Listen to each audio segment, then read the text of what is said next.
Ma'am अभी आप ये ऑल पार्टी मीट से बाहर आए कुछ समय पहले, उसमें किस तरह का डिस्कशन हुआ, किस बातों पे विचार विमर्श हुआ? मेन डिस्कशन ये था कि लाउड स्पीकर्स का डेसिबल लेवल क्या होना चाहिए। ऑलमोस्ट सारी पार्टियों का एक ही मत था कि जो सुप्रीम कोर्ट के ऑर्डर हैं, और हमारा भी वही था, उसकी बिल्कुल वो एनफोर्स किया जाना चाहिए। लेकिन हमारे देश की सच्चाई थोड़ी अलग है। यहाँ पे रात रात भर जागरण होते हैं, गाँव में कीर्तन होते हैं, तो कहीं ना कहीं राज्य सरकारों को एक्सेप्शनल रूल्स भी बनाने पड़ते हैं अकोमोडेट करने को लोगों की रिलीजियस फीलिंग्स। मनसे का स्टैंड लेकिन बहुत हार्ड था। वो चाहते हैं कि इमीडिएटली सुप्रीम कोर्ट के आदेश एनफोर्स किए जाएं। अगर वो एनफोर्स किए जाएंगे तो वो सारे धर्मों पे एनफोर्स किए जाएंगे। मतलब हर गांव के कीर्तन को बंद करवा देंगे ये लोग।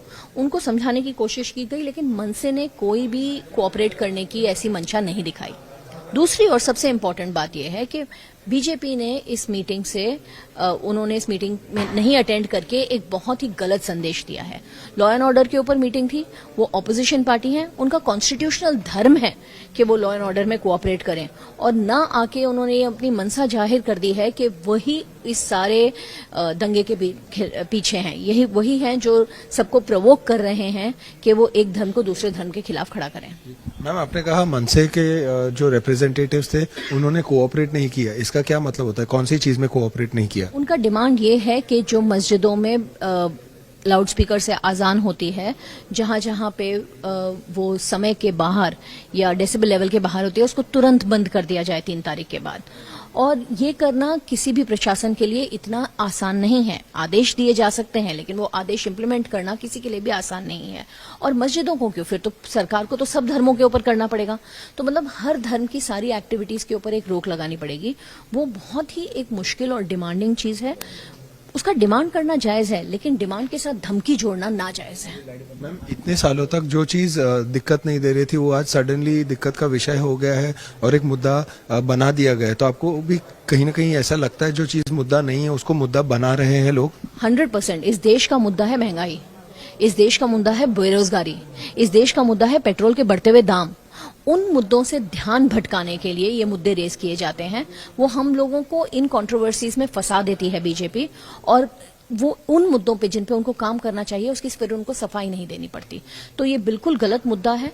हमारे पूरा आज महाराष्ट्र राज्य का सारा प्रशासन इस मुद्दे पे फोकस कर रहा है, जबकि आज बीज का इशू है, बिजली के बढ़ते दामों का इशू है, उस पर कोई कंसंट्रेशन नहीं है। उन पे सर्वदलीय मीटिंग बुलाने के बजाय हम लाउड स्पीकर्स डिस्कस कर रहे हैं।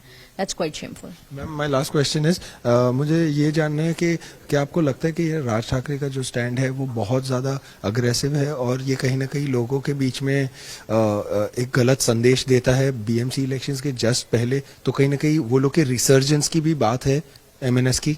ऑन द कॉन्ट्ररी, मुझे लगता है कि राज साहब ठाकरे का जो रिस्पेक्ट था वो उन्होंने गवा दिया। 2 साल पहले उनका एक दूसरा बयान आया था और 2 साल बाद उनकी व्यू डायमेट्रिकली चेंज हो गई है। इससे लोगों में अभी ये एक डाउट आ गया है कि वो अपनी आवाज से नहीं बोल रहे हैं, वो किसी और की आवाज बन के बोल रहे हैं। और अगर राज साहब ठाकरे जैसे नेता किसी की हायर की हुई आवाज बन जाते हैं तो फिर उनके फॉलोअर्स बेचारे, उनके पास कहीं जाने को नहीं है। हमारी पार्टी में ही इतनी बड़ी तादाद में मनसे के वर्कर्स ज्वाइन करने के लिए रोज तत्पर होते हैं, रोज ज्वाइन करते हैं, क्योंकि उनको लगता है कि उनके नेता की दिशा भूल हो चुकी है। और आई डोंट थिंक ये राज साहब का गैम्बल पे ऑफ करेगा, ना बीएमसी चुनाव में ना फ्यूचर में। जी धन्यवाद मैम।